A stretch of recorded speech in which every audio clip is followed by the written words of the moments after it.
नमस्कार, स्वागत है आप सभी का आप सभी के पसंदीदा कार्यक्रम मसला में, और मैं हूं आपके साथ ज्योति। हरियाणा में आजकल चुनावी हवा चल रही है। सियासी गलियारों में शोर है क्योंकि राजनीतिक पार्टियां चुनाव की तैयारियों की भागदौड़ में लगी हुई हैं। पार्टियां हर वो दांव खेलना चाहती हैं जिससे कि इस बार के चुनाव में जीत हाथ लग सके। सीएम नायब सिंह सैनी लगातार रैलियों में शामिल हो रहे हैं। खबर है कि बीजेपी टिकट बंटवारे में 40% सिटिंग विधायकों के टिकट काटेगी, और ये सुझाव बीजेपी को आरएसएस की तरफ से मिला है, जिस पर पूर्व गृह मंत्री अनिल विज ने कहा कि संगठन और आरएसएस शुरू से ही मिलकर काम करता है। अगर उन्होंने कोई सुझाव दिया है तो उस पर अमल होगा, जिसके बाद से ये कहा जा रहा है कि बीजेपी 40% सिटिंग विधायकों के टिकट काटेगी। उधर चंडीगढ़ में हरियाणा कांग्रेस ने केंद्र सरकार के खिलाफ हिंडनबर्ग मामले को दबाने का आरोप लगाते हुए जोरदार प्रदर्शन किया है। साथ ही हरियाणा मांगे हिसाब यात्रा के चलते दीपेंद्र हुड्डा लगातार लोगों के बीच जा रहे हैं, और इस बीच सोनीपत के गोहाने में वो पहुंचे और सरकार पर यानी बीजेपी पर निशाना साधा और बोले कि जो सरकार कमर तोड़ महंगाई लाई, अब जनता उनकी कमर तोड़ेगी। उधर जेजेपी वाले दुष्यंत चौटाला भी लगातार सरकार पर सवाल उठाते हुए नजर आ रहे हैं, लोगों के बीच में पहुंच रहे हैं, और महेंद्रगढ़ के अटेली विधानसभा में इस बीच पहुंचकर कांग्रेस पर तंज कसते भी नजर आए। बोले कि राज्यसभा के लिए उम्मीदवार खड़ा नहीं करना बताता है कि भूपेंद्र सिंह हुड्डा डर गए हैं और बीजेपी से उनकी सांठगांठ है। सीबीआई और ईडी के डर से वो भाग रहे हैं। वहीं बीजेपी को लेकर उन्होंने कहा कि बीजेपी में घबराहट है, इसीलिए टिकट कटिंग की बात हो रही है। अब घबराहट किसमें है और किसमें है जीत का आत्मविश्वास, ये तो आने वाला वक्त ही बताएगा।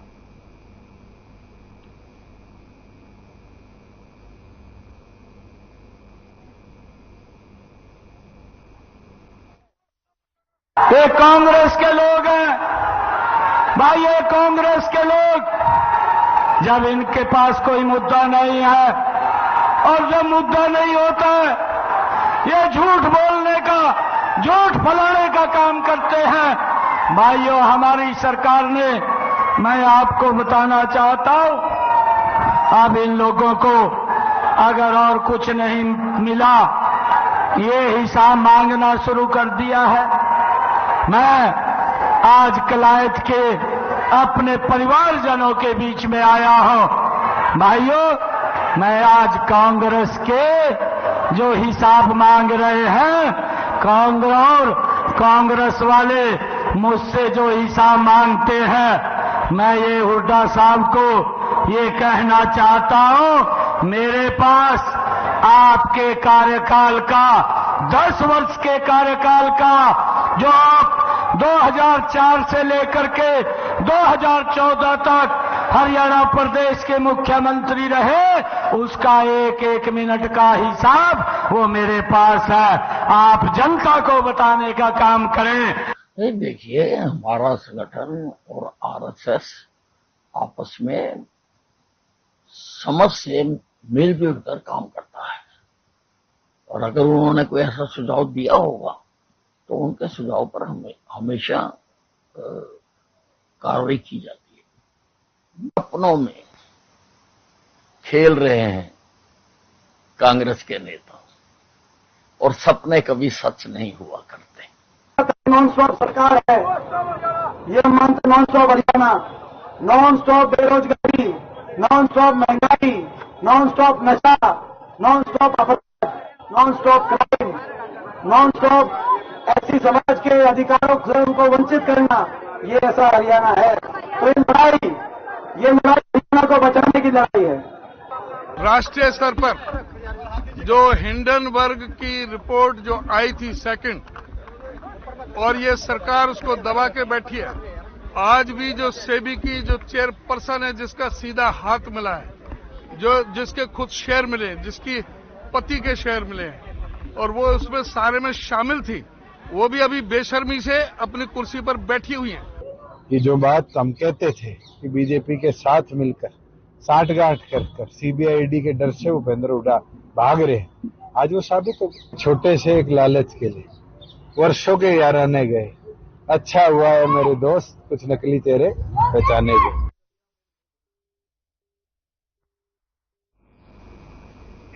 और इन्हीं सब तमाम मुद्दों पर आज भी चर्चा करने वाले हैं। चर्चा के लिए मेहमानों का पैनल हमारे साथ जुड़ गया है। सबसे पहले परिचय उनका आपसे करवा दूं। राजवीर रोहिल्ला जी प्रवक्ता बीजेपी के तौर पर हमारे साथ जुड़ चुके हैं। नीरज गुप्ता जी प्रवक्ता कांग्रेस हमारे साथ जुड़ चुके हैं। कृष्ण कुटेल जी प्रवक्ता इनेलो हमारे साथ जुड़ चुके हैं। आप सभी मेहमानों का बहुत बहुत स्वागत है। पहला सवाल राजवीर जी आपसे लेना चाहूंगी, क्या मेरी आवाज आप तक पहुंच पा रही है? जी आ रही है जी। राजवीर जी देखिए, सवाल ये है कि आरएसएस के द्वारा एक सलाह दी गई कि 40% टिकट काटिए। अब इसको लेकर के विपक्ष तो ये कह रहा है कि बीजेपी में घबराहट है, इसलिए काटना ही काटना पड़ेगा। और विजय साहब से जब ये सवाल पूछा गया तो उन्होंने कहा साथ मिलकर काम कर रहे हैं, अगर कोई सुझाव दिया गया तो उसको अमल में लाया जाएगा। तो इसके पीछे पार्टी क्या कारण बताएगी कि अगर टिकट कटता है तो क्यों कटेगा, क्योंकि विपक्ष तो इसको घबराहट बता रहा है। ज्योति जी नमस्ते, प्रवक्ता साथियों को मेरी राम राम और आपके दर्शकों को भी मेरी राम राम। ज्योति जी आरएसएस हमारा वैचारिक संगठन है जहां से हमें विचार मिलते हैं और उन विचारों से भारतीय जनता पार्टी पैदा हुई है। ये कोई आरएसएस कोई राजनीतिक संगठन नहीं है, लेकिन अलग अलग शाखाएं हैं 40 के करीब, तो अलग अलग समय पर हर संगठन को दिशा निर्देश दिए जाते हैं। तो उन्हीं दिशा निर्देशों के आधार पर भारतीय जनता पार्टी भी अपने काम करती है।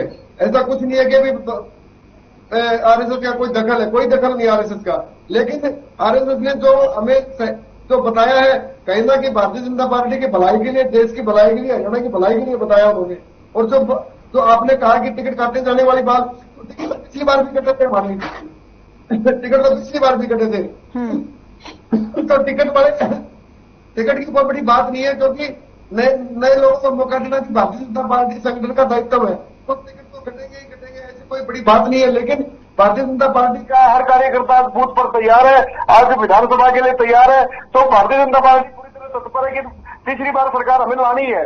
तो हमें कोई ऐतराज नहीं, जो भी संगठन फैसला करेगा कार्यकर्ता के सिर मारते हैं वो चीज। और हमें तो जो संगठन ने जो हमें दिशा निर्देश दिए हुए हैं, वो चाहे केंद्रीय नेतृत्व हो चाहे प्रदेश नेतृत्व, हम तो उनकी बातों को आगे लेके जाना है। तो टिकट करना है नहीं करना है, ये संगठन का अपना एक फैसला होता है। जो हमारा प्रोटोकॉल है वो चुनाव समिति है, केंद्रीय चुनाव समिति है, पार्लियामेंट्री बोर्ड है। तो यहाँ जाके मतलब जो स्क्रीनिंग होगी वो सबके सामने होगी। लेकिन आने वाले समय में आपको आज हमारी आप चुनाव समिति की जो प्रदेश की बॉडी है उसकी आज मीटिंग हुई है गुड़गांव में। कल भी वो मीटिंग रहने वाली है। और 23 और 24 को केंद्रीय जो हमारी समिति है उसकी मीटिंग होगी, फिर उसके बाद पार्लियामेंट्री बोर्ड बैठेगा। तो कहीं ना कहीं आप मान के चलो हफ्ता 10 दिन में हमारी सारी लिस्टें तैयार हो जाएंगी। लेकिन ये जो विपक्ष कह रहा है, जेजेपी वाले, कांग्रेस वाले की घबराहट है बीजेपी में, इसीलिए ये टिकट कटिंग की बात हो रही है। जेजेपी का नाम लेना क्या, ज्योति जी जेजेपी का क्या नाम लेना, उसके सारे विधायक भागे।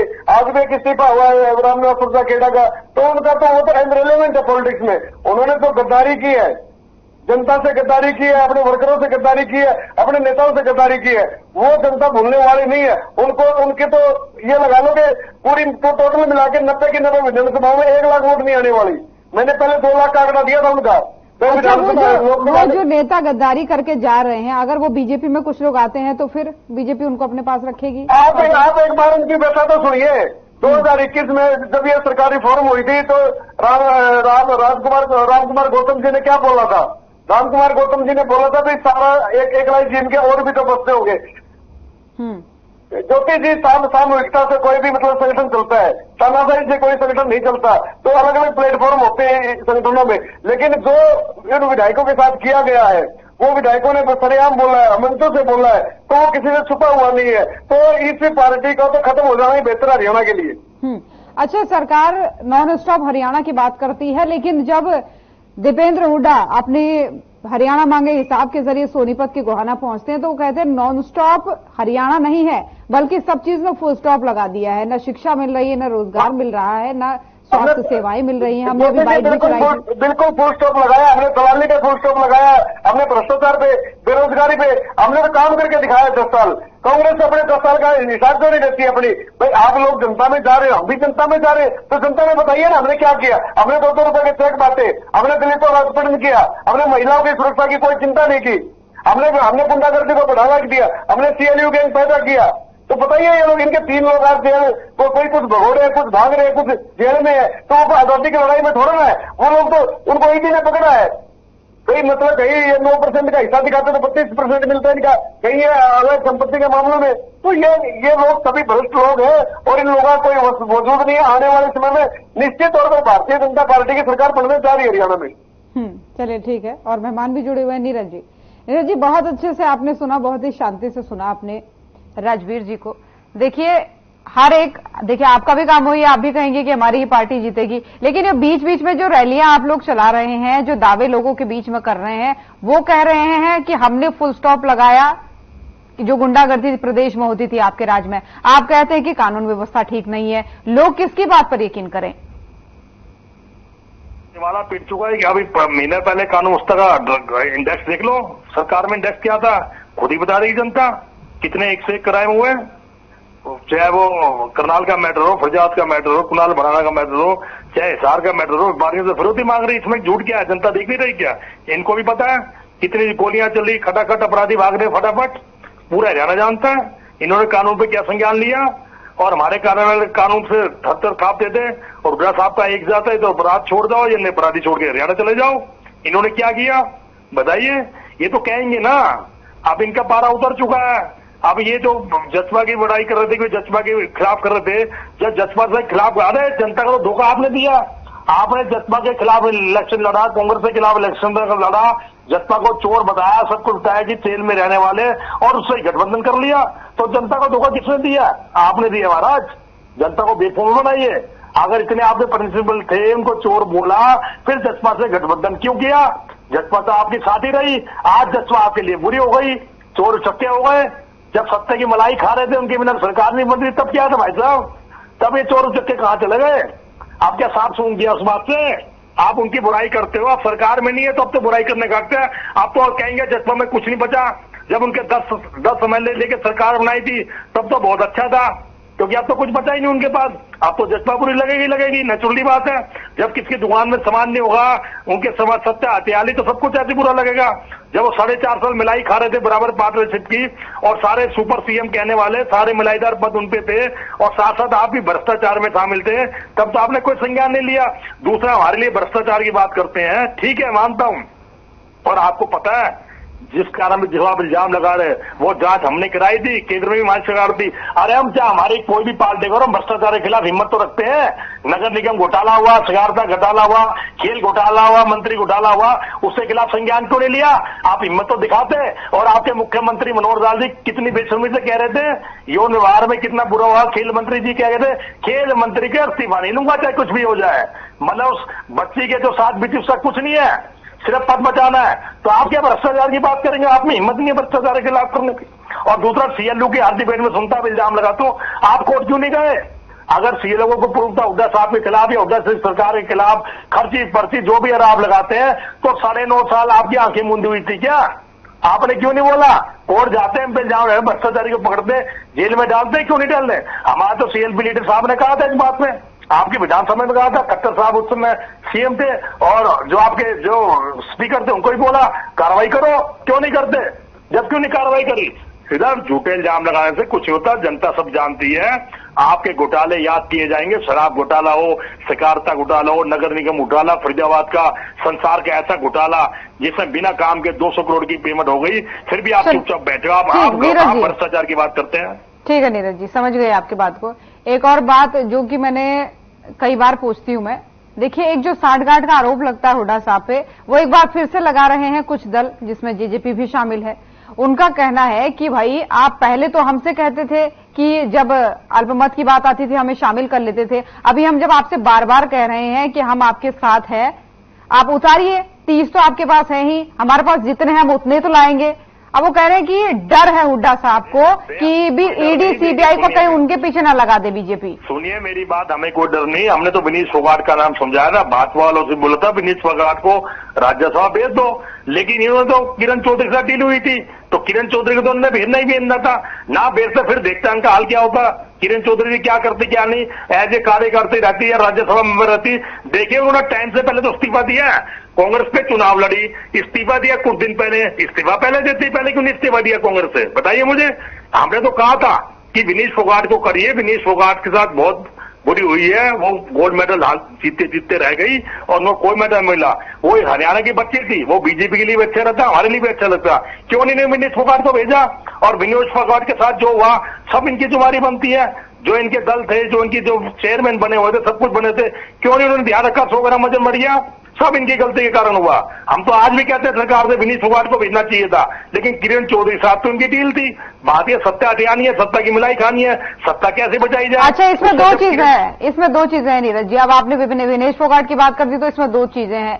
एक पहली बात तो ये कि बीजेपी वाले ये कह रहे थे अगर आप इतना ही उसको राज्यसभा भेजने की बात कर रहे हैं तो जहां से आपके पास सीट है वहां से भेज दीजिए, जरूरी है कि हरियाणा से भेजना, पहली बात। दूसरी बात ये, सुनिए, दूसरी बात ये, दोनों बात सुन लीजिए फिर जवाब दीजिएगा। दूसरी बात ये कि आप कहते हैं कि बीजेपी वालों की जिम्मेदारी होती है उसके साथ जो भी गलत हुआ, तो बबीता फोगाट के साथ जो हुआ था उसके लिए कांग्रेस जिम्मेदार थी। ये बात उनके चाचा ने भी कही, महावीर फोगाट जी ने कही कि उस समय में क्यों नहीं आप सामने आए, उस समय में तो हमको कोर्ट जाना पड़ा, तब तो कांग्रेस की ही सरकार थी वहां पर। देखिए, अगर उन्होंने ये बात कही है, हम मानते हैं हमारी गलती होगी जब उन्होंने बात कही है, इसको कांग्रेस को गलती मानने में कोई हर्ज नहीं है, उसमें क्या दिक्कत है? रही विनीश फोगाट को राज्यसभा भेजने की बात, देखिए भाई हरियाणा में सीट खाली है, आगे से विचार किया जाएगा, किसी स्टेट में अगर कांग्रेस की खाली होगी तो हम उसको विनीश फोगाट जी को राज्यसभा भेजेंगे। चलो, एक बात तो अच्छी है नीरज जी, आप जल्दी से स्वीकार कर लेते हैं ये अच्छी बात है। तो गलती स्वीकार करने में क्या है? हमने गलतियां की है तभी तो, देखिए हमने गलतियां की हैं तभी, देखिए सुनिए मेरी बात यार राजवीर जी, आपको दूंगी समय भी। एक मिनट 10 साल में हमने कुछ गलतियां की थी तभी तो उनको शासन करने का मौका मिला। वरना ये 2 सीटों की पार्टी शासन कहां से करती है आप बताइए ना। 2009 तक राजवीर जी की आवाज एक बार खोल दीजिए, छोटा सा रिएक्शन वो देना चाह रहे हैं, उसके बाद आपके पास आ रहे हैं साहब। ज्योति जी, मैं लोकतंत्र की खूबसूरती है अपनी गलती को स्वीकार करना, और मैं नीरज भाई का बड़ा दिल मानता हूँ भाई, इन्होंने इस पार्टी में रहते हुए इस चीज को मानना है, तो मैं भाई आपको सैल्यूट करता हूँ। मैं कहीं ना कहीं चूक रही है तो भारतीय जनता पार्टी आई है, सही बात आपकी, और इस बात का मेरा पूर्ण समर्थन है। लेकिन वो कह रहे हैं कि इस बार चूक नहीं होने देंगे, इस बार हमने ही आना है। कोई बात नहीं, वो जनता तय करेगी ना ज्योति जी, सीधी सी बात है। चलिए ठीक है। कुटेल साहब देखिए, आपका गठबंधन हुआ लेकिन उस पर कुछ सवालिया निशान अभी भी खड़े हो रहे हैं। कहा जा रहा है कि क्षेत्र अभी डिसाइड नहीं हुआ, और ये भी कहा जा रहा है कि जो इनेलो है वो कह रही है कि अभी भी कोई भी दल है वो हमारे साथ गठबंधन कर सकता है, हमारे गठबंधन में शामिल हो सकता है। इससे कुछ विपक्षी दल ये भी कह रहे हैं कि उनके पास मजबूत उम्मीदवार ही नहीं है, इसीलिए वो लोगों को बुला रहे हैं कि आप आइए और हम सीट आपको भी देंगे।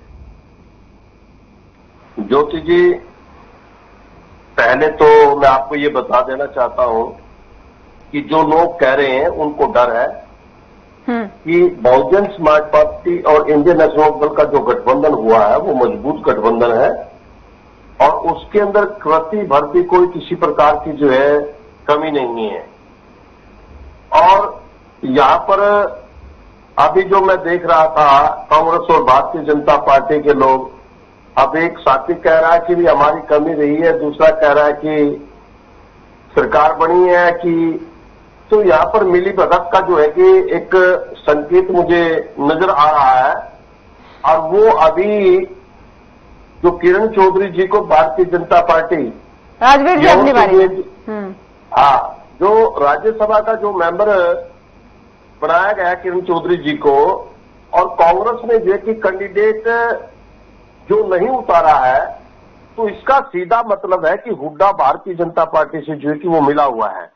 और अभी भाई नीरज गुप्ता जी बोल रहे थे भी विनेश फोगाट को किसने रोका है? विनेश फोगाट को जो कि आप नुमाइंदा बनाते हैं विनेश फोगाट को, चौधरी सिंह चौटाला जी ने कहा था, या तो नरसिंह सिंह राठी जी के परिवार से जो है कि आप सदस्य लेकर के आए, जो यहाँ पर जो कानून व्यवस्था बिगड़ी हुई थी, जो आप भी सवाल उठाते हैं कि उस परिवार से जो है कि आप लेकर के आए तो हम समर्थन करने के लिए तैयार है। दूसरा जो है कि विनेश फोगाट को लेकर के आए तो हम समर्थन करने के लिए तैयार है। तो कांग्रेस ने जो है कि एक कैंडिडेट ना उतार करके उनके ऊपर एक सवालिया निशान जो है कि वो खड़ा होता है कि वो भारतीय जनता पार्टी से जो है कि वो मिली भगत से जो है कि वो काम करते हैं। और पहले भी जो राज्यसभा के चुनाव हो, स्याही का बदलना और दूसरी और तरह की जो बातें हुई है, खेला हुआ यहाँ पर, तो इनसे मतलब यही है कि आज कांग्रेस जो है, कांग्रेस निर्णय लेने में जो है कि वो असमर्थ है, और वो जनता जो है कि वो उनके बारे में सब कुछ जान चुकी है। और आने वाला समय जो है वो चौधरी अभय चौटाला जी का है, और बहुजन समाज पार्टी का है और जनता जो है कि इन्होंने स्वीकार कर लिया है। और चौधरी देवीलाल जी की जो नीतियां हैं और आज लोगों को जो है कि वो याद है, क्योंकि ये लोग तो एक बात भी जो है कि बढ़ा नहीं पाए। चौधरी देवीलाल जी ने बुढ़ापा पेंशन शुरू किया, दूसरा किसानों के ऋण माफ करने का काम किया, बिजली के बिलों को माफ करने का काम किया, सोसाइटी के जो है कि जो कर्जे थे उनको माफ करने का काम किया है और यहाँ पर बुढ़ापा पेंशन लागू करने का काम किया है। तो बहुत सी ऐसी स्कीमें चौधरी देवीलाल जी लेकर के आए जिससे कि हरियाणा जो है कि मजबूत हुआ है। लेकिन कांग्रेस और भारतीय जनता पार्टी जो है कि वो मिली भगत करके जो है कि इस हरियाणा को जो है कि लूटने का काम करती है। और चाहे चौधरी भूपेंद्र सिंह हुड्डा हो, चाहे यहाँ पर पहले खट्टर हो, चाहे अब नायब सैनी जी हो। और नायब सैनी जी तो जो है कि घोषणाओं का एक पिटारा मुख्यमंत्री है। इनने आनंद फानंद के अंदर इतनी घोषणाएं की और अभी एक मामला जो है सुप्रीम कोर्ट के द्वारा आया और उसके ऊपर भी जो है कि इन्होंने तुरंत प्रभाव से उसको लागू करने का काम किया है। इस भोले भाई को ये नहीं पता है कि जो बैकवर्ड कम्युनिटी का 64,000 का बैकवर्ड जो बैकलॉग है तो पहले उसको पूरा करें। और जो अनुसूचित जाति का जो कोटा है 42,000 का कोटा है दे दीजिए। मान लें आप स्पेशल पैकेज जो है कि उन लोगों को दे दीजिए ताकि जो है कि वो मजबूत रीति से जो है कि वो आगे बढ़ सके। तो पहले बैकलॉग तो पूरा करें आप लोग। तो ये तो ठीक हो गया, लेकिन एक महत्वपूर्ण सवाल मेरे पास और है आपके लिए। मुझे सुन पा रहे हैं आप? बोलिए बोलिए। चलिए ठीक है, मैं कुटिल साहब लौटूंगी आपके पास। रोहिला जी, एक सवाल पहले आपसे ले लूं, फिर आ रही हूं कुटिल साहब आपके पास। रोहिला जी देखिए, कुछ रिपोर्ट्स ये कह रही हैं आजकल, क्योंकि चुनाव है तो कुछ कुछ नई रिपोर्ट्स आती रहती हैं। उन रिपोर्ट्स में ये कहा जा रहा है कि ये जो गठबंधन है इनेलो का और बसपा का, तो बसपा का तो दलित वोट पर नजर है और जो इनेलो है उसका जाट वोटों पर नजर है। तो इससे अन्य पार्टियों को कुछ नुकसान हो सकता है। तो क्या लगता है आपको बीजेपी को इससे कुछ नुकसान होगा? ज्योति जी, जीरो को के साथ जीरो जोड़ दो, कोई फर्क नहीं पड़ता, उसका रिजल्ट जीरो होता है। आप ये मान के चलो इनेलो और बसपा का गठबंधन बिग जीरो है। इनका तो लोकसभा में जो प्रदर्शन रहा है 1.87% का जो वोट है और 1% से कम ही बसपा का वोट परसेंटेज रहा है हरियाणा में। तो हरियाणा में इन लोगों का कोई वजूद नहीं है, बचा ही नहीं, क्योंकि जनता ने अब सत्ता के से दूर 20 साल हो चुके हैं इन लोगों को, लोग भूल गए इन लोगों के नेताओं को। चौधरी देवीलाल के लिगेसी को कितने साल तक ये लोग बनाएंगे? अब ये चौधरी देवीलाल के नाम पे वोट मांगने निकल जाते हैं, तो चौधरी देवीलाल जैसा आचरण कौन लाएगा? कितने मुकदमे हैं इन लोगों पर, जेल काट के आए हैं, आए थे अधिक संपत्ति के, लेकिन चौधरी देवीलाल में तो ऐसा कुछ नहीं था। चौधरी देवीलाल ने तो बहुत माइलस्टोन स्थापित किए थे, लेकिन इन लोगों ने चौधरी देवीलाल के नाम को नीचे करने का काम किया। असली काम भारतीय जनता पार्टी की, नरेंद्र मोदी की सरकार और मनोहर लाल की सरकार ने किया है। अगर कोई चौधरी देवीलाल के मुकाबले में जिन्होंने काम किया तो नरेंद्र मोदी जी हैं, जिन्होंने किसानों की चिंता की, युवाओं की चिंता की, बेरोजगारों की चिंता की, महिलाओं की चिंता की। 100 रुपए की पेंशन चौधरी देवीलाल ने मांगती थी कभी किसी टाइम में, 1987 में शायद। मुख्यमंत्री जी ने और प्रधानमंत्री जी ने पीएम किसान योजना चलाई जिसमें 6,000 रुपए मिलते हैं एक साल में। हमने उसी पेंशन को बढ़ाकर 3,000 रुपए किया। तो भारतीय जनता पार्टी ने तो चौधरी देवीलाल के सपनों को पूरा करने का काम किया है, लेकिन ये लोग सिर्फ नाम लेते हैं, लेकिन उन जैसा आचरण कहां से लाएंगे ये लोग? तो कुल मिला के जो इनेलो बसपा का किसी पार्टी पे कोई फर्क नहीं पड़ने वाला, क्योंकि इनका कोई जनाधार बचा नहीं हरियाणा में। चलिए ठीक है, एक और सवाल मैं लूंगी कुटिल साहब आपसे। मेरी आवाज आ रही है? कुटिल साहब तक मेरी आवाज पहुंच पा रही है? हाँ बोलिए बोलिए ज्योति जी बोलिए। चलिए ठीक है, कुटिल साहब देखिए, जेजेपी में आजकल इस्तीफों की एक तरीके से झड़ी लगी हुई है। लगातार विधायक छोड़ रहे हैं, विधायकों के समर्थक पार्टी छोड़ रहे हैं। कुछ लोग तो बीजेपी में शामिल होना चाहते हैं, कुछ लोग कांग्रेस में शामिल होना चाहते हैं। अगर कुछ लोग इनेलो में आना चाहे तो क्या इनेलो उन्हें अपनी पार्टी में शामिल करेगी? ये जेजेपी का जो वर्कर है और जो पुराना लोकदली है, इंडियन नेशनल लोकदल का जो वर्कर रहा है और वो बड़ा पैमाने पे इंडियन नेशनल लोकदल के अंदर शामिल हो रहा है। जो बड़े नेता है, जो स्वार्थी टाइप के जो लोग हैं, जिनको जो है कि ये देखना है कि मेरा स्वार्थ कहाँ पर सिद्ध हो सकता है, लेकिन जो पार्टी का जो कर्मठ कार्य करता है वो दोबारा जो है कि इंडियन नेशनल लोकदल के अंदर जो है कि वो वापसी कर रहा है और मजबूती के साथ जो है कि वो इंडियन नेशनल लोकदल के साथ खड़ा। चौधरी अभय सिंह चौटाला जी जो है कि सम्मानपूर्वक जो है कि उनको शामिल करने का जो है कि वो काम कर रहे हैं। तो आजकल क्या पार्टी में एक्टिविटीज हो रही हैं, किस तरीके से बैठकें चल रही हैं, किस तरीके से मंथन चल रहा है? क्योंकि बाकी पार्टियां तो खूब धुआंधार रैलियां भी कर रही हैं, बैठकें भी कर रही हैं, चुनाव प्रसार कर रही हैं, अपनी अपनी अलग अलग रैलियां चला रही हैं, लोगों तक एक पक्ष सरकार का काम पहुंचा रहा है तो दूसरा सरकार का विरोध कर रहा है, कमियां पहुंचा रहा है। ज्योति जी देखिए ज्योति जी, बहुजन समाज पार्टी और इंडियन नेशनल दल दोनों कैडरिस्ट पार्टी हैं और दोनों जो है कि कैडर पर विश्वास करती हैं और कैडर देश प्रोग्राम जो है कि वो चले गए। आज भी 16 के अंदर प्रोग्राम था गुड़गांव लोकसभा का। कल जो है कि कुरुक्षेत्र लोकसभा का चुनाव पिपली के अंदर यानी कार्यक्रम पिपली के अंदर है। तो ये कार्यक्रम जो है कि वो चले हुए हैं और क्योंकि लोग बड़ा लाइक कर रहे हैं और बड़ी भीड़ जो है कि वो नजर आ रही है कार्यकर्ताओं की और जो है कि वो चुनाव लड़ने के लिए पूर्ण रूप से जो है कि वो सक्षम है और निश्चित तौर पर इस हरियाणा प्रदेश के अंदर जो सरकार होगी वो बहुजन समाज पार्टी और इंडियन नेशनल दल की होगी। लेकिन बीजेपी वाले तो कह रहे हैं कि हमें 0% भी असर नहीं पड़ता है, बीजेपी को 0% भी असर नहीं पड़ता है। इनके कहने से कुछ नहीं बनता क्योंकि ये बुखलाए हुए लोग हैं और अभी ये कहते, पहले तो ये कहते थे भी आरएसएस जो है कि वो भारतीय जनता पार्टी का अंग नहीं है, लेकिन अब ये लोग कहते हैं कि आरएसएस और संगठन जो भारतीय जनता पार्टी का वो मिलकर के काम करता है, इनके नेताओं का बयान है। यानी ये लोग जो है कि एक सांप्रदायिकता को लेकर के जो है कि काम करते हैं। दूसरा जो है कि इन्होंने 40% यानी लगभग 40 इनके जो विधायक है उसमें से 16 विधायकों को जो है कि बदलने का काम जो है कि कर रहे हैं। क्यों कर रहे हैं? अगर इन्होंने काम किया होता तो ये डंके की चोट पे कहते कि हमने काम किया है और काम करेंगे और विकास के नाम पर हम वोट लेंगे, लेकिन इन्होंने विकास के नाम पर इस हरियाणा प्रदेश का जो है कि विनाश करने का काम किया है।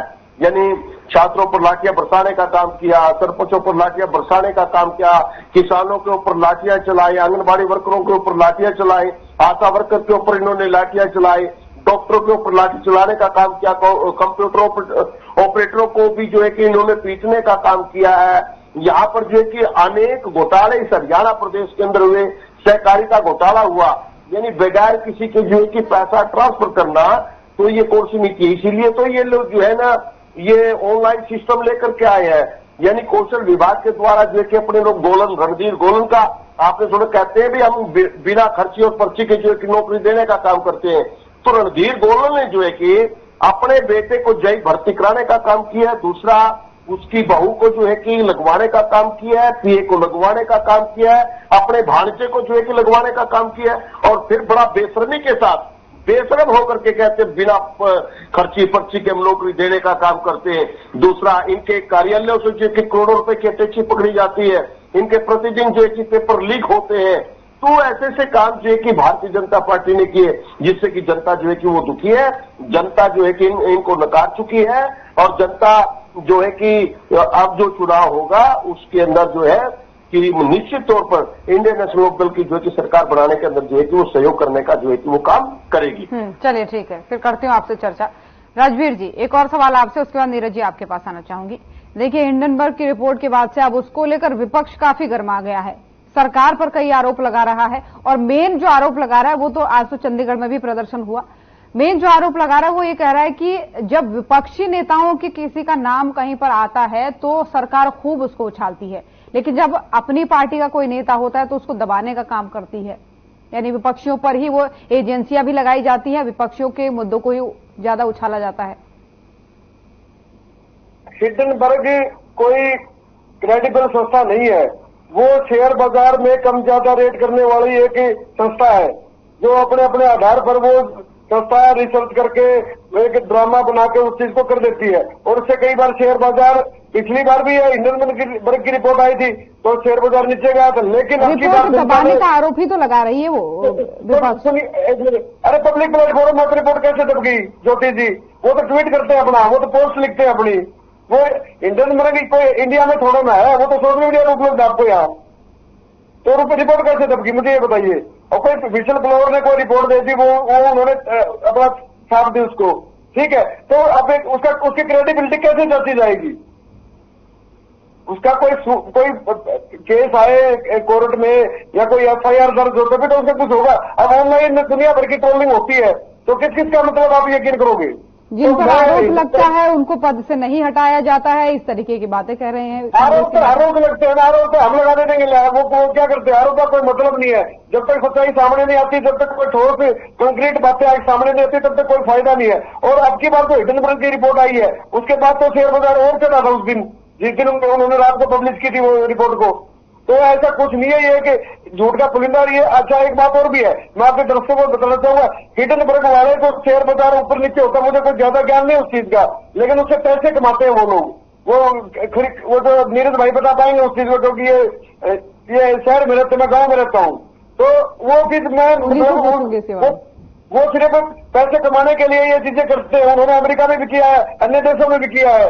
तो वो तो एक फर्म है, वो अदृश्य है, वो उसका ये भी नहीं पता उसका ऑफिस कहाँ है, वो तो सोशल मीडिया पे उपलब्ध है बस। चलिए, कैसे यकीन करेंगे? ठीक, नीरज जी अब आप इस पर जवाब दीजिए, क्योंकि आप ही लोग प्रदर्शन कर रहे हैं, इकट्ठा होकर के आरोप सरकार पर लगा रहे हैं, तो आप इसका आप जवाब दीजिए। देखिए, सरकार पे आरोप बनता है तभी आरोप लग रहा है। कोई हिंडनबर्ग एजेंसी पूरे वर्ल्ड की फाइनेंशियल क्रेडिबल एजेंसी है, कोई उसकी साख ऐसी नहीं जो हर कोई आदमी बोल दे। अगर उसने कुछ बोला तो उसमें सच्चाई है। हर बार क्यों लगते हैं? ये अपनी जांच क्यों नहीं कराते हैं? उसका जवाब क्यों देते हैं? हमने जेपीसी की मांग करी, जेपीसी बिठा दो, दूध का दूध पानी का पानी हो जाएगा, उसमें दिक्कत क्या है? अगर आप सच्चे हैं तो क्या दिक्कत है भाई? सच्चे हैं और वृक्ष पर इल्जाम लाने की बात करते हो आप। ये देखिए, मैं आपके खेल मंत्री का उदाहरण देता हूं। खेल मंत्री की सिफारिश मनोहर खट्टर जी ने क्यों करी कि मैं इस्तीफा क्यों नहीं लूंगा? जब जो आदमी पद पे बैठा हुआ है तो उससे सही जांच की बात कैसे करेंगे बताइए आप? हमारी जो सरकार थी, आपके नेता कहते थे इस्तीफा ले लो, हम फौरन इस्तीफा ले लेते थे। आपने इतने खेल मंत्री हो, सहकारिता मंत्री हो, शराब घोटाला हो, चाहे नगर निगम घोटाला हो, इनके प्रोफाइल थे, जिन पे मंत्री थे, उनसे इस्तीफा क्यों नहीं लिया? पहले ये बताइए। जब तक वो इस पद पे बैठे तो जांच कैसे होगी? जब पद से हटाएंगे तभी तो सही जांच होगी। आपने एक बार भी कहा, एक बार इनको इस्तीफा लिया। आज जीरो टॉलरेंस भ्रष्टाचार की बात करते हैं तो आपके मनोहर खट्टर साहब जी कैसे उनके वकील बन गए कि मैं इसमें इस्तीफा नहीं लूंगा, जब उसमें आरोप लगे हैं? आप दूसरी पार्टी के आरोप लगने पे हवाला करते हैं, भी इस्तीफा दे दो, इस्तीफा दे दो। अपने बारे में कितने इस्तीफा लिया बताइए आपने? क्यों नहीं लिया? एक भी मंत्री का इस्तीफा क्यों नहीं लिया? चाहे सहकारिता मंत्री हो, चाहे शराब घोटाला हो, चाहे नगर निगम घोटाला हो, चाहे और कोई भी घोटाला हुआ, तो आपने आते ही इस्तीफा क्यों नहीं लिया? बताइए, आप में हिम्मत नहीं है ना? आप कांग्रेस पार्टी में आप हमारी थे तो हमसे इस्तीफा मांगते थे, फौरन इस्तीफा लेते थे। क्या ट्रायल रिकॉर्ड निकाल के देख लिया? आज भी कांग्रेस पार्टी है जिसपे इल्जाम लगता है, फौरन इस्तीफा मांग लेते हैं हमारे हाईकमान। आपने क्यों नहीं किया? तो देखिए, जनता सब समझती है आपने कुछ नहीं किया। रही इनेलो की बात, इनेलो प्रवक्ता को ज्यादा कुछ ना कह के मैं भूल जाऊंगा कि भाई बीजेपी तो और इनेलो का तो पुराना साथ रहा है। भाई साहब, आप हमसे उम्मीद करते हैं कि बीजेपी और कांग्रेस मिली हुई है, आप तो बीजेपी के साथ ही रहे हो। इनेलो ने तो बीजेपी से मिलकर सरकार बनाई है, तो आपका तो गठबंधन पुराना है। इल्जाम लगाने से थोड़ा बहुत पहले कुछ सोच तो लिया करो भाई साहब। हमने तो इनसे कभी कंप्रोमाइज नहीं किया ना, हमारी इनकी विचारधारा अलग है। और दूसरा, आरएसएस की बात हो रही थी, ये तो पूरी दुनिया जानती है, पूरे हिंदुस्तान जानती है, आरएसएस बड़ा भाई है और बीजेपी छोटा भाई है। देखिए सुनिए मेरे, आरएसएस बड़ा भाई है और बीजेपी छोटा भाई है, पूरी दुनिया जानती है। बीजेपी में आरएसएस के बिना पत्ता भी नहीं खिलता। अगर 16 सीटें कहीं है तो कर जाए, कटेंगी, इनकी कोई बात नहीं कि आरएसएस से मुकाबला करे। आरएसएस सबको ज्यादा जारी करता है। आरएसएस चाहे तो प्राइम मिनिस्टर बदल दे, उनके बिना तो कुछ भी नहीं है। सब जानते हैं आरएसएस तो बड़े भाई की भूमिका है।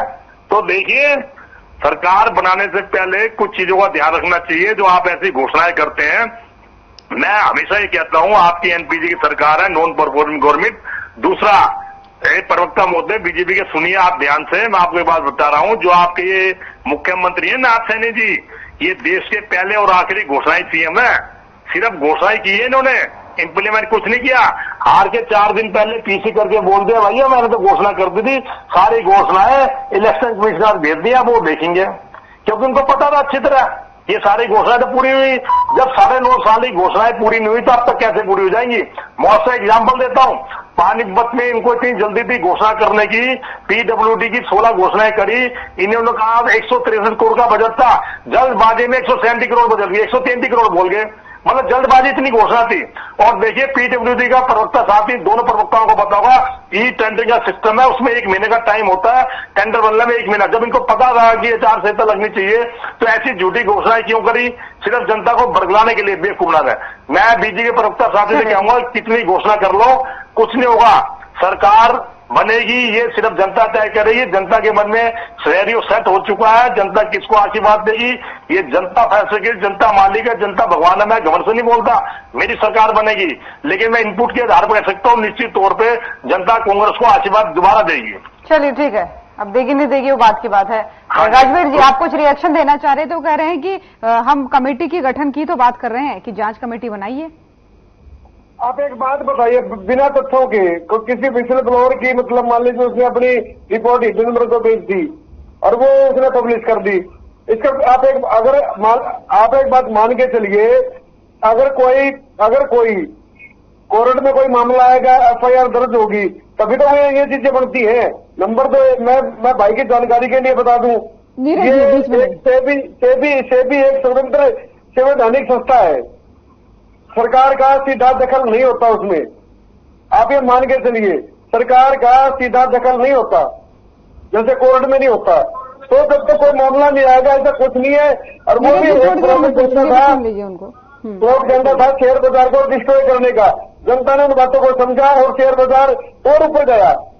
इतना मैं जानता हूं, शेयर बाजार ऊपर गया। तो ये जो प्रोपेगेंडा था विपक्ष ने जो मिलकर बनाया था हिंडनबर्ग का एक आड़ लेकर, तो वो चला नहीं और विपक्ष आज भरोसा ही है।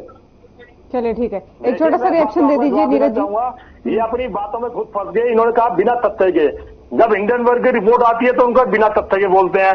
जब हम पे खर्ची पर्ची का इल्जाम लगाते हैं, भ्रष्टाचार का इल्जाम लगाते हैं, तब तो कोई तथ्य नहीं होता। लाइए खर्ची पर्ची का तथ्य लाइए ना, हंस रहे हैं, देखिए मैडम इनसे पूछिए कहा है तो हम पे इल्जाम किस तथ्य के बेस पे लगाते हैं हम। हिंडनबर्ग की रिपोर्ट डबल प्रैक्टिस क्यों मेरे बड़े भाई, डबल प्रैक्टिस क्यों? जब हिंडनबर्ग की रिपोर्ट आती है तब तो तथ्य की बात करते हैं, और जब दूसरे तौर पे भ्रष्टाचार का आरोप लगाते हैं, खर्ची पर्ची की बात करते हैं, कब तथ्य कहाँ है आपके पास? खर्ची पर्ची का तथ्य लाइए ना भाई, मेरे फैक्ट लाइए। चलिए ठीक है, थोड़ी देर में लेंगे तथ्य वाले। कुटेल साहब का रिएक्शन ले लेंगे। कुटेल साहब कुछ कह रहे थे जी। जब नीरज जी ने आपको बोला था कि असली साथी तो आप हैं बीजेपी के, आप कुछ रिएक्शन देना चाह रहे थे। ज्योति जी, साथी हम पहले रहे हैं, मिलकर सरकार चलाने का काम किया है, और चौधरी देवीलाल जी ने जो कि भारतीय जनता पार्टी को पूरा सींचने का काम किया है। तो लेकिन उस समय जैसे अटल बिहारी वाजपेयी जी थे और आज के जो नेता हैं उनका जो है कि वो मुकाबला नहीं कर सकते, क्योंकि इन लोगों ने जो है बड़ा पैमाने पे, हेलो जी अपनी बात रखिए आप। हाँ, बड़ा पैमाने के ऊपर जो है कि गोलमाल करने का काम किया है, और वो आपके सामने है, तमाम बातें हैं। और अब यहां पर जो मिली भगत का जो आरोप है कि भारतीय जनता पार्टी की आप जो है बी टीम है, भाई नीरज गुप्ता जी जो बोल रहे थे, लेकिन नीरज जी आप मुझे ये बताएं, जब सुभाष चंद्रा जी को जब पेन की शाही बदल करके जो है कि राज्यसभा का मेंबर बनाने का काम किया, तो वो भारतीय जनता पार्टी से मिली भगत है या नहीं है?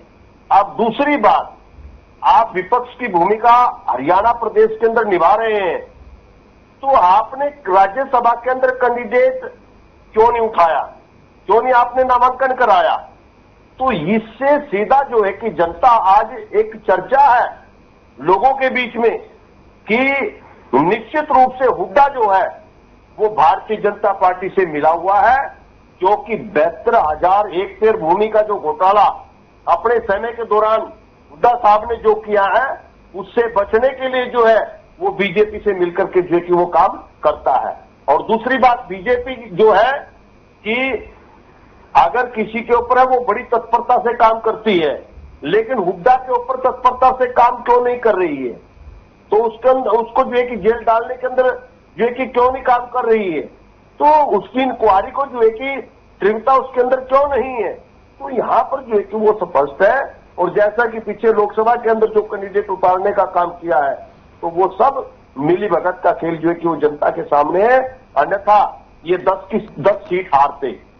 ये भारतीय जनता पार्टी के जो लोग कहते हैं कि हमने काम किया है, हमारा काम बोलता है, और लेकिन यहां पर ये डरे हुए लोग हैं, कहीं पर ये सीएम को बदल देते हैं और कहीं पर जो है कि आप जो है कि ये सीटिंग एमएलए को बदलने की बात जो है कि वो कर रहे हैं।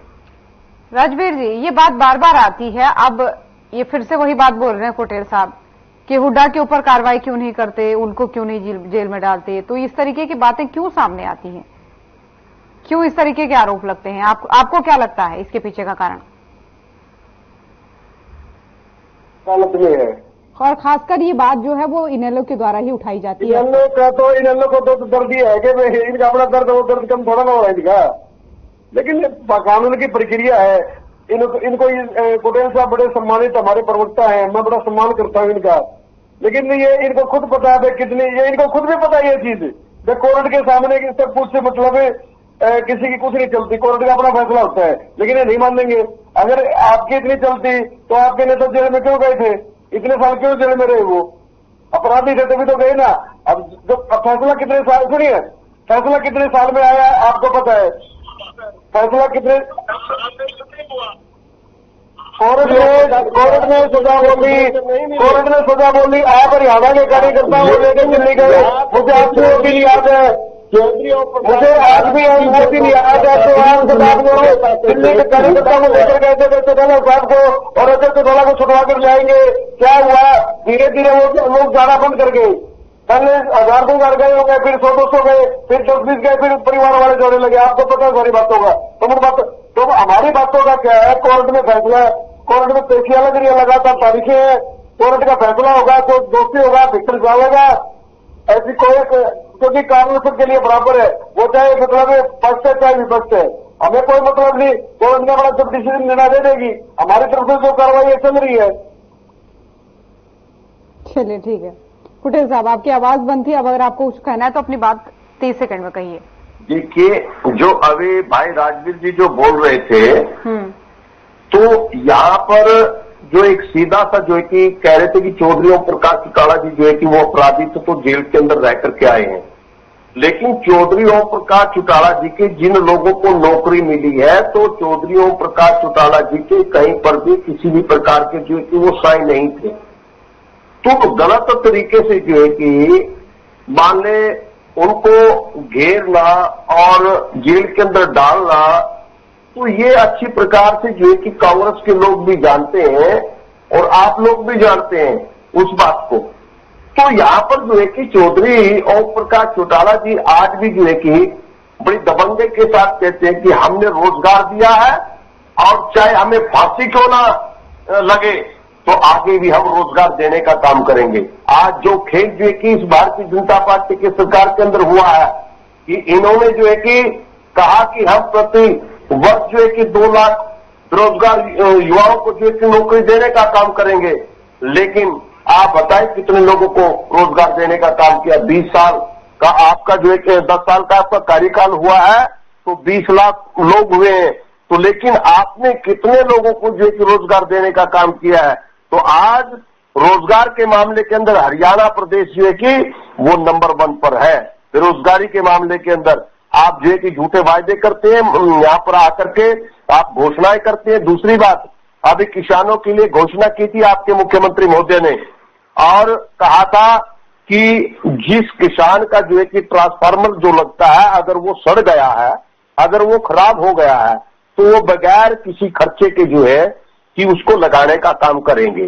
तो लेकिन जब लोग, किसान लोग जब वो कार्यालय के अंदर गए, बिजली कार्यालय के अंदर गए ट्रांसफार्मर के लिए, तो लेकिन उनको वहां से क्या जवाब मिलता है? अभी तक चंडीगढ़ से हमें कोई लेटर नहीं मिला है, लेकिन घोषणाएं होती है, लेकिन उनके ऊपर जो है कि वो अप्लाई नहीं है, यानी उसको लागू करने की कोई किसी प्रकार की नीति नहीं है। आप लोगों ने घोषणाएं की है, अब चुनाव का है, आचार संहिता का मामला आ गया, आपने 2 दिन पहले जो है कि लोगों के लड्डू खाने का काम किया है, यानी बांटने का काम किया है। पहले तो आपने हरियाणा प्रदेश को जो है कि नॉन जाट का नारा देकर के जो है कि यहाँ पर आरक्षण के मामले को लेकर के बड़े पैमाने पर जो है कि एजिटेशन हुआ, प्रदर्शन हुआ, लोगों को जो है कि आपने पिटवाने का, बरवाने का काम किया है, उनके ऊपर केस दर्ज करने का काम किया है, और फिर जो है कि आपने मेवात के अंदर बड़े पैमाने पर दंगा कराने के काम किए हैं। तो आपने भाईचारा को जो है कि खराब करने का काम किया है, विकास की कोई बात नहीं की, आपने भाईचारे को तोड़ने की बात की है, आपने जातियों में बात करके लोगों को जो है कि अपनी जो है कि वोट को मजबूत करने का काम आप लोगों ने किया। कहीं पर नारे देते हैं, कहीं पर संत शिरोमणि गुरु रविदास महाराज जी की जयंती मनाने का काम करते हैं और कहते हैं कि हम जो कि फ्री में वाराणसी का टिकट देकर के जो कि लोगों को भेजने का काम करेंगे। पानीपत के लोगों को जो है कि आपने जो कि अंबेडकर भवन के लिए जगह देने का नाम लिया था, आपके जो है कि कृष्ण पवार जी जो मंत्री है, अभी तक वो जगह नहीं मिली है। और आप जो है कि धाड़क समाज में जो है कि प्रोग्राम करते हैं और कबीर जी की जयंती मनाते हैं और कहते हैं कि हम वाराणसी के लिए जो कि आपको भी टिकट फ्री देने का काम करेंगे, लेकिन नहीं दिया। तो साथियों, ये झूठ की राजनीति करना बंद करें, क्योंकि भारतीय जनता पार्टी जो कि वो झूठ की राजनीति करती है, जुमलेबाज की राजनीति करती है। कई प्रकार के 15 लाख रुपए जो है कि लोगों के खाते के अंदर डालने का काम करेंगे। काला धन जो है कि हम लेकर के आएंगे, ना वो काला धन आया, ना 15 लाख रुपए आपने खातों में डालने का काम किया। आपके पास आना चाहूंगी।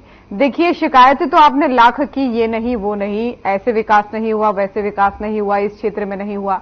लेकिन अगर आप सपनों का हरियाणा बनाना चाह रहे हैं, आप कह रहे हैं कि जनता हमें लाएगी, तो क्या परिकल्पना कर रहे हैं? क्या कमी दिख रही है? कहां पर दिख रही है? कौन से मेन मुद्दे आपको नजर आ रहे हैं? नीरज जी, कांग्रेस पार्टी ने, नीरज जी को मेरा सवाल है। देखिए, पहले तो मैं इनेलो और बीजेपी के प्रवक्ताओं का जवाब देना चाहूंगा। इनेलो की पीड़ा भी समझ सकता हूं और बीजेपी वालों की पीड़ा समझ सकता हूं। तो ये कहावत है, वे सांप को दूध पिलाओगे तो आपको डसेगा। अब इनेलो ने तो सांप को दूध पिलाया, अभी इनको ही डसने को आ रहे हैं। जब तक इनके साथ सत्ता बनाई 2004 में इनेलो और बीजेपी ने सरकार बनाई मिलकर, तब सांप वाली, अब ये सांप इन पे हावी पड़ रहा है। अब बीजेपी वाले इनकी बुराई कर रहे हैं, इनका तो कोई हैसियत नहीं है। अरे भाई, अपनी हैसियत तो इनके सारे बनाई है। जो सारा देता है ना, उसको भूलना नहीं चाहिए। जब आप बच्चों की पार्टी थी तो अब इनके सारे तो आए हो, आज आप इनको दुत्कार रहे हो। ये डबल प्रैक्टिस क्यों?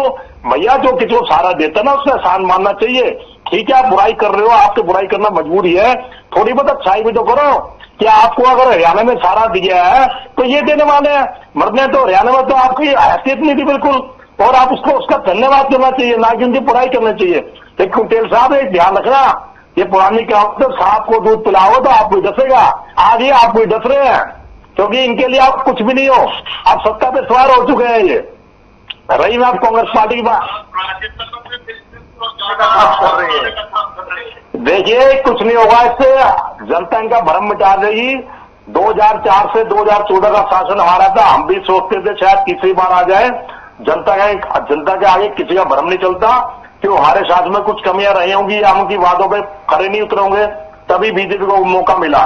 देखिए, जनता तभी तख्ता पलट करती है जब वो शासन से दुखी हो, शासन में कुछ कमियां रह जाए, तभी जनता दूसरे को मौका देती है। शायद 50-60 साल शासन सही हमने करा, उससे कुछ कमियां रही, लेकिन हरियाणा में बीजेपी के पांव जमाने वाले आप लोग हो, आपने उनको सारा दिया है, वरना हरियाणा में बीजेपी को स्थान नहीं था।